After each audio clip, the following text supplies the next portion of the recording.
these are a couple of causes of inflammation that occur in the brain or the brain structures.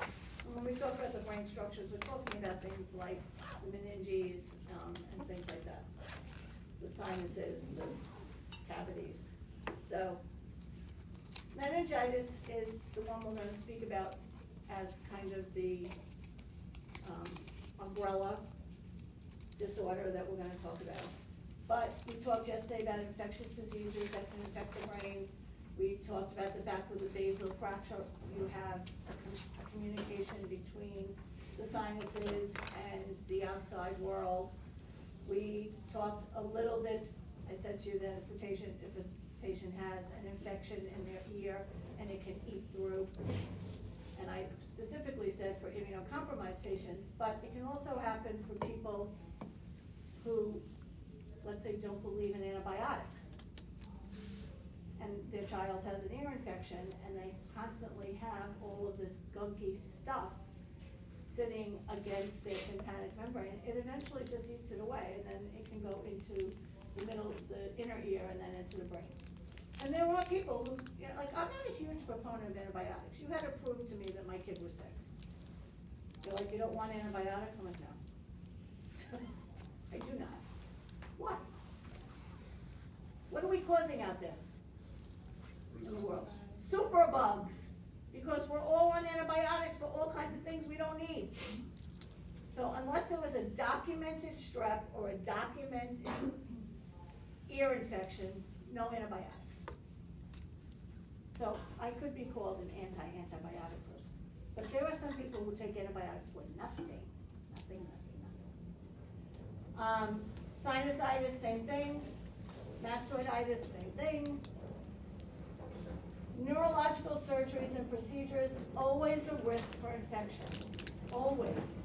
Because you are going from outside the body, inside the body that will communicate with the brain. So anytime a lumbar puncture is done, anytime they do they need to get, do you know how they do pituitary and hypothalamus surgeries? They do it through the nose. They go up through the nose, the sinuses, down the middle ventricles, and they pull it out from the bottom of the brain. Huge risk. Huge, huge risk. So any type of neurosurgical procedure is going to be a problem. Patients with sepsis. You do sepsis in, does Professor Pauline do sepsis when she does shock or no? Okay. So, right, sepsis is multi-organ. It involves the entire body. What, do you remember what it does to the brain? It disrupts the blood-brain barrier. So when a patient is septic, there's a very high chance that their brain is going to be infected with whatever is infecting their body, because the blood-brain barrier is disturbed by the septic process. And an impaired immune function, which I discussed yesterday. So you don't need to talk about that. Unless you need me to talk about it. All right, so I said we were going to do meningitis. It's kind of like a typical kind of brain problem, and it explains a lot of things that could be true for a lot of other ones, so it's just easier to do.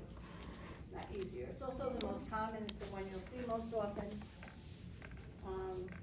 Hopefully we see less of it, because why would I say that we're gonna see less of it? Because now we have a vaccine for it. Unless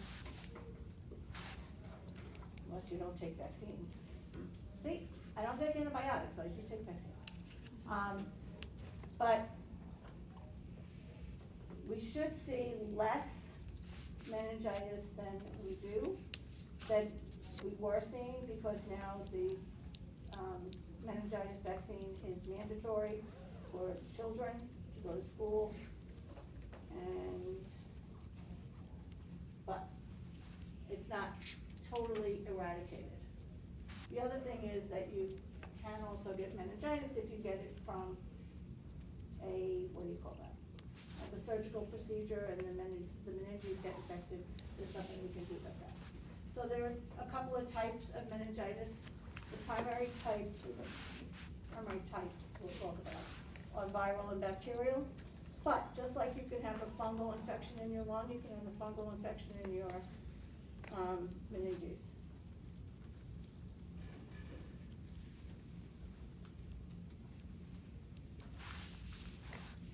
You can also actually have viral, bacterial, fungal. You can actually have a chemical meningitis. Chemical meningitis is when if a patient gets contrast media and the contrast media irritates and aggravates the meninges and causes inflammation. It's not an infectious meningitis, but it is a meningitis because it's an inflammation of the meningeal membranes. So meningitis by definition is an inflammation of the meninges. Bacterial is most common, and it is the one that is a medical emergency. It is highly contagious.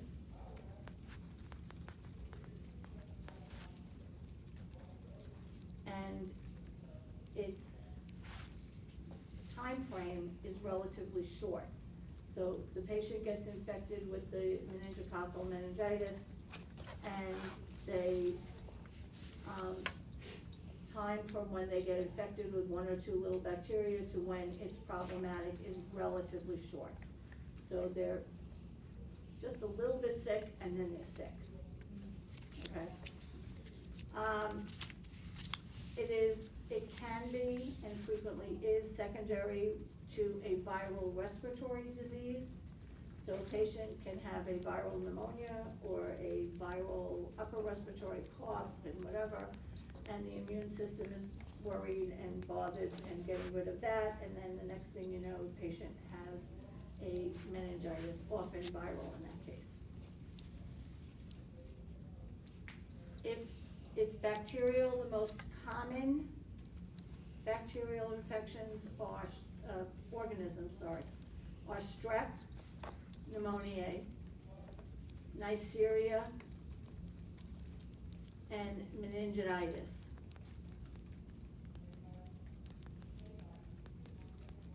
Generally what happens when the meninges get infected, cerebral spinal fluid production increases. Neisseria meningititis, MENINGITIDIS.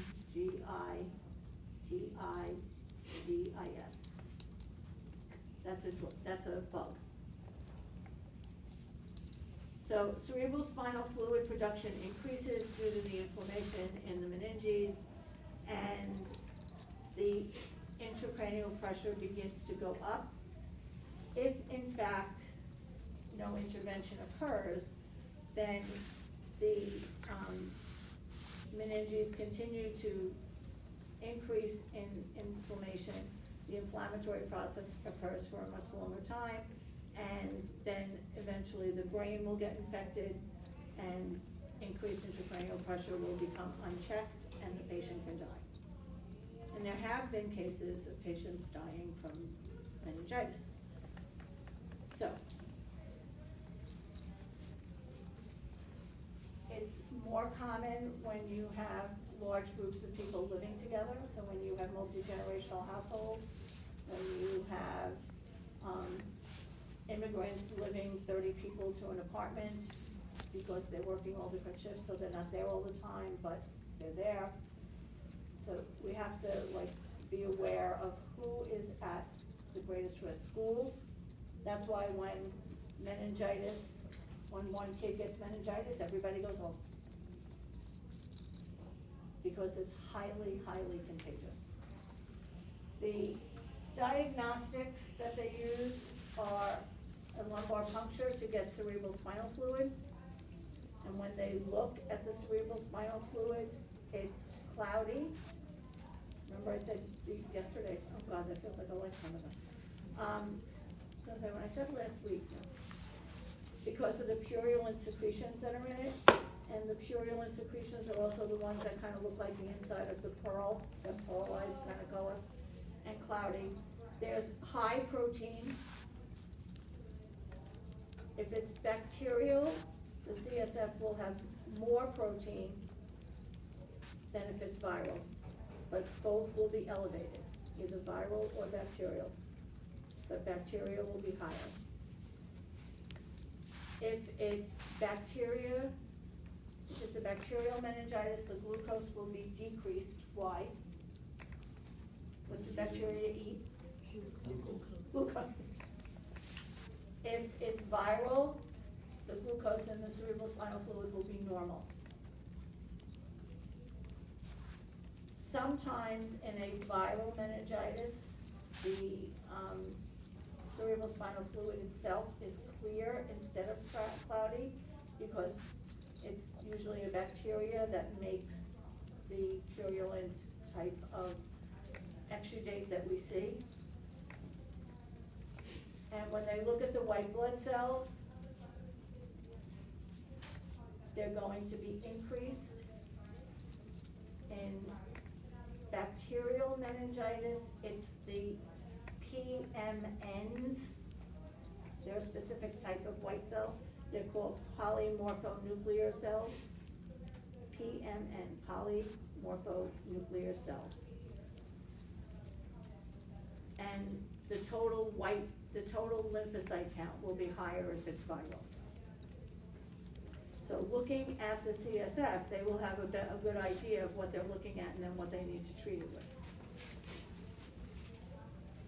In addition to just looking at the CSF, they will also do blood cultures and gram stains of the blood to look.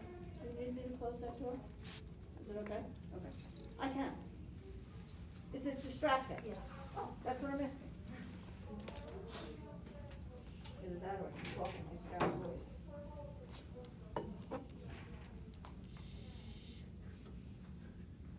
Not too stern.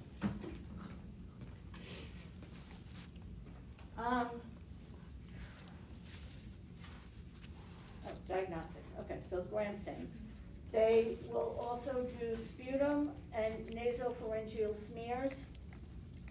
So they'll look at the sputum, they'll put a Q-tip up the nose and look at the smears on a slide.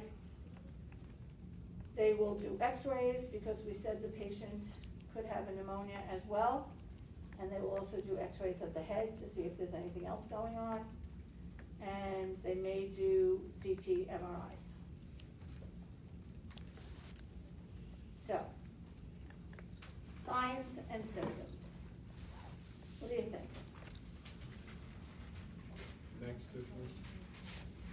Neck stiffness. Now, we've all woken up with neck stiffness in the morning, right? Bad pillow, slept long, whatever. Neck stiffness from meningitis is very specific. It's called nuchal, N-U-C-H-A-L. That should sound familiar from somewhere along the line with fetal development, the nuchal tube, right? It's called nuchal rigidity. And it means, I just remembered, I said yesterday, what are the neurological tests? This is the other test, okay. There's also another one.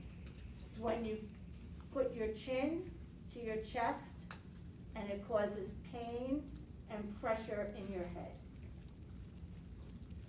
So just trying to do this would cause extreme pain, and sometimes it feels good to do that, but in patients with meningitis, they get that stiff, but it's different than stiff neck, and the reason I'm saying that is that you have to distinguish that with patients. Because usually we say, oh, how does your neck feel? And they say, it's a little stiff. And then we have to be specific, so we say, put your chin on your chest, does that hurt? That's a good little test. Anything else? I couldn't hear you. Headache, severe headache,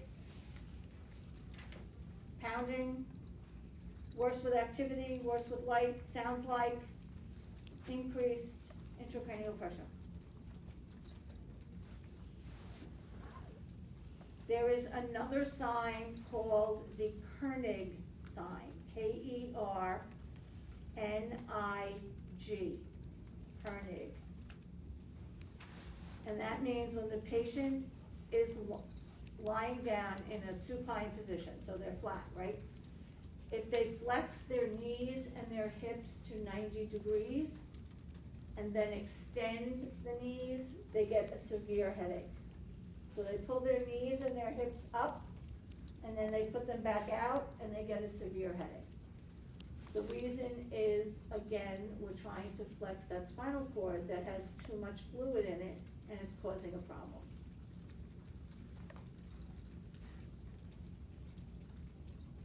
They will also complain of that same pain when if they're gonna when they do the lumbar puncture and they try to put them in that fetal position. Same thing. Because I want you to think about a hose from your garden, right? When you run it over with your car and the water is off and there's no water in it, no problem. When the water is on and that tube is all filled with water, and then you run it over with your car, sometimes the little spout, right, the water comes out of the spout because you're putting excess pressure and there's water in there. Think about that as your spinal cord. Your spinal cord has all this fluid in it. Normally, it's fluid that's not overextended, there's not too much of it, and it allows you free movement.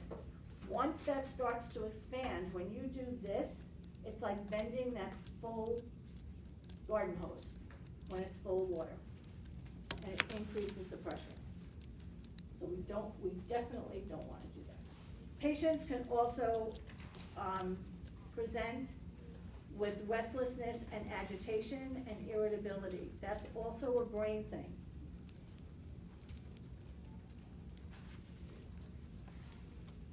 They may have abdominal or back pain. It can be referred from the spinal cord.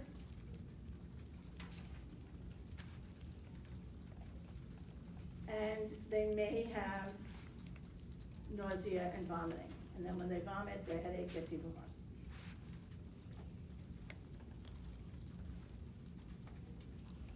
Especially in bacterial meningitis, they often have a high temperature.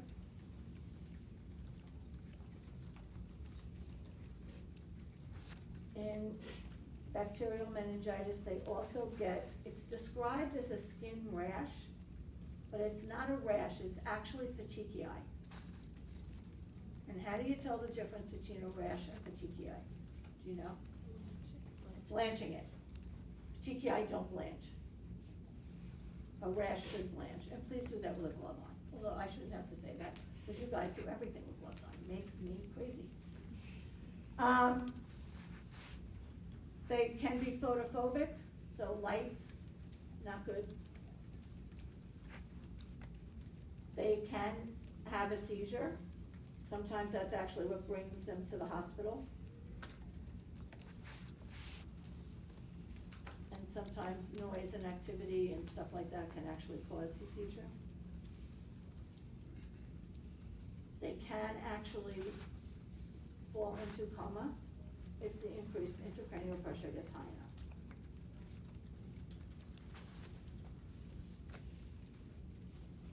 That would probably be our first complication. Coma would not be good. Patients that have meningitis, especially if they've had meningitis and it's treated later rather than sooner, can have permanent neurological deficits from damage to the brain. They can have blindness or visual alterations that become permanent.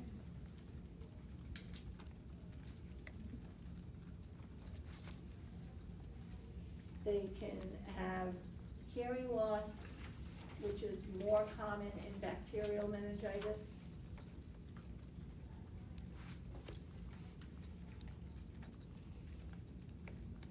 They may develop hydrocephalus. Remember I said yesterday that the cerebral spinal fluid is made and absorbed within the ventricles of the brain. If there's so much pressure on those ventricles and they get damaged, and they can no longer reabsorb the fluids, then there's a possibility that the patient will have permanent hydrocephalus, even if they're adults and they weren't born with it. And then last but not least, the patient can develop DIC, which should make sense if I said to you, they could get petechiae. One second. Okay. If they can get petechiae, that DIC would not be far from that. And that is often, again, more prevalent in bacterial meningitis than in viral. Okay, question? No, I was just saying I had bacterial meningitis as a baby, Oh, you did? and I had seizures. I went into a coma and had a 140-degree fever. Okay. And the petechiae. And petechiae. See, It was really bad. I almost you died. were like a textbook case. Yeah. The good thing about bacterial meningitis, if there is a good thing, is that we can give antibiotics. There's really not a lot to give for a viral meningitis, it's just kind of gotta run its course. It's also usually much less severe, so it doesn't have quite as many severe symptoms. Or if they have the symptoms, they're not to the severity that it would be with a bacterial meningitis. So usually with viral meningitis, they are just allowed to just run its course and they don't give you anything. Bacterial meningitis, you're hospitalized, you're often on isolation because it's highly contagious, and you are given high-dose antibiotics, and usually that'll do it. Now,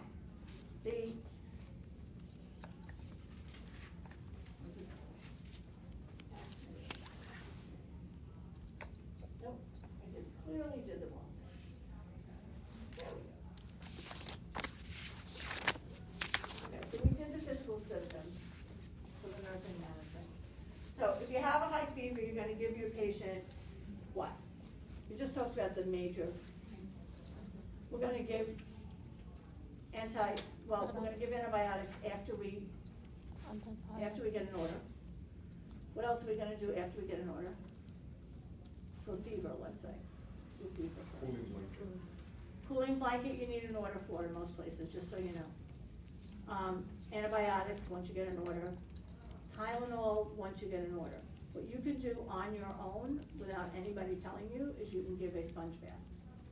And believe it or not, sponge baths with tepid water will bring down the fever faster than you would think it would.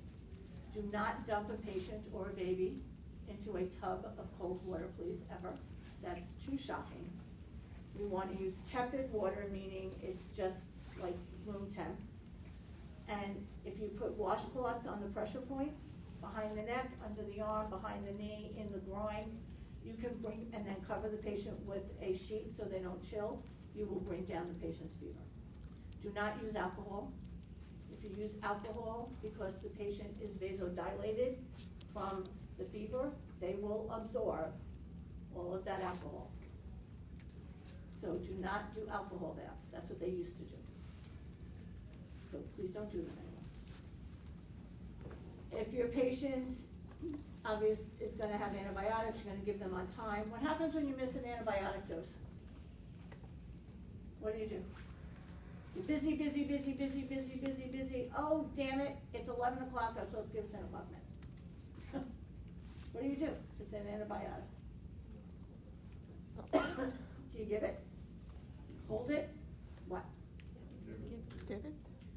If it's not, generally you should give it. The rule of thumb is you should not give if you miss a medication, this is true for patients at home as well. If they miss a medication, they should take it as soon as they remember, unless it's too close to the second dose. Then they should skip it for the day.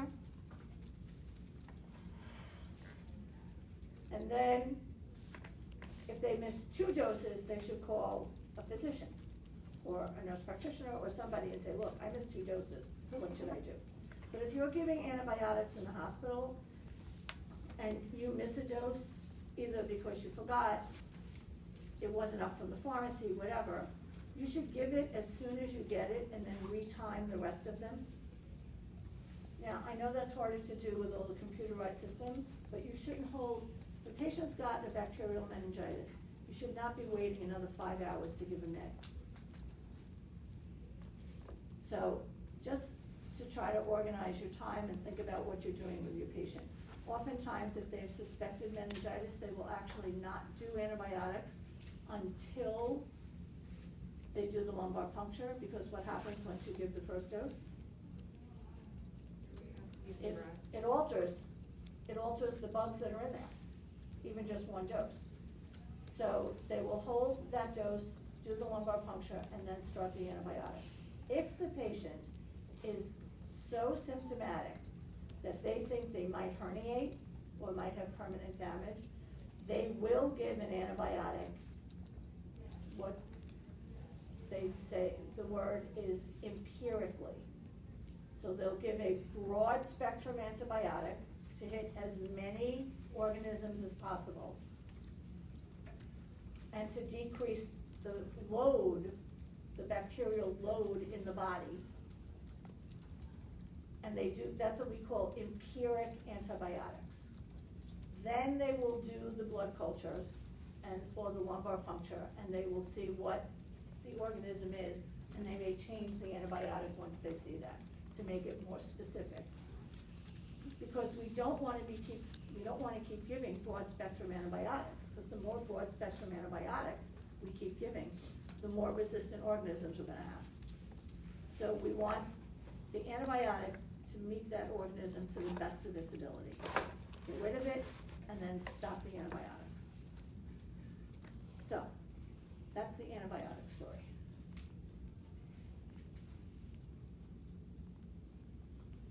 When they do the lumbar puncture, theoretically, they also don't like to do it when the pressure is so high in the head, because theoretically, if you put a needle in and the fluid comes shooting out, it can, by pressure, pull the brain down and herniate it a little bit. I've not ever seen it happen. I have seen them wait because they don't want it to happen, so maybe that's why I've never seen it happen. But it is out there that is a possibility. So if a patient has very severe symptoms of increased intracranial pressure, they will not do that LP right away, because they don't want to run that risk. Oh, I probably should have said this. Talking about antibiotics, I gotta go back a minute, I forgot, sorry. The most common antibiotics that we use for the bacterial meningitis are cephalosporins, penicillins, sulfur drugs, so things like Bactrim, ampicillins. And the reason we use those is because all of those meds cross the blood-brain barrier. Because this is, in effect, a brain problem, so giving it one that doesn't cross is no good. So continuing with assessments, we would be doing vital signs, again, according to orders. Sometimes the orders just say according to floor protocol, that will depend on your floor. You always, when you're doing something as simple as vital signs, which is really not necessarily so simple, you should always add a PRN. So when, like, you're writing your care plans, it should always be Q4 hours PRN, according to physician order PRN. Because you can't say to a patient, yeah, I'm sorry, it's not time to take your blood pressure yet, even though you look a little crappy. Not gonna do it, not time, 20 minutes. It doesn't work that way. We need to be able to leave ourselves room to do things because we are using our judgment. Because basically, they're not gonna be paying you $80,000 for nothing. They're paying you $80,000 because it's supposed to be in your brain, between your ears, judgment. Now, you're not born with that judgment. Some of you will have better judgment when you start than others. Some of you will develop the better judgment as you move along. But that's what they're paying you for. And to say to somebody, and I have had nurses say to me, well, I didn't do it, the doctor didn't tell me to. That is the nurse that I want to smack. Hard. Simple thing, I-N-O. If I'm putting fluids in a patient, I want to know what's coming out. I don't need a doctor to tell me that. I don't need an order that says take an I-N-O. And I don't need to hear, oh, we don't need to do INO on that patient, there's no order for it. And yet, they've got fluids running at 100 an hour. Well, when was the last time they peed? I don't know. No order for INO. Well, don't you think you should know? If you're giving somebody 100 cc's an hour, you don't wanna find out 12 hours later that they have put out 200 cc's. That would be a bad thing. So, we need to use our judgment. You'll be doing neuro exams, which include the Glasgow Coma Scale, which I will do when we come back from the little break that we're gonna have right now. INO should be done, auscultating the lungs, looking at the skin, and then managing fever. All important activities that go along with this. Long-term sequela, we kind of already talked about. Could be anything neurological that could happen if the increased intracranial pressure remains high for a long period of time and damages an area of the brain. The patient can develop complications that are permanent. We already talked about them in the beginning, and I'm not gonna repeat them, but clearly, the last thing that can develop is death, and people do die from meningitis. All right, so it's 5:11. I will stop here with the next, oh wait, let me just do diagnoses. Which, I know you do. And then we'll finish Guillain-Barré when we come back, and the rest of whatever it is we need to do. Okay, so priority nursing diagnosis for meningitis, ineffective protection, fluid deficit, hypothermia, risk for injury, risk for falls, should be risk for death. Not too long ago, there was a little kid in the city who died of meningitis, like a 3rd grader. It was awful. It's a terrible thing.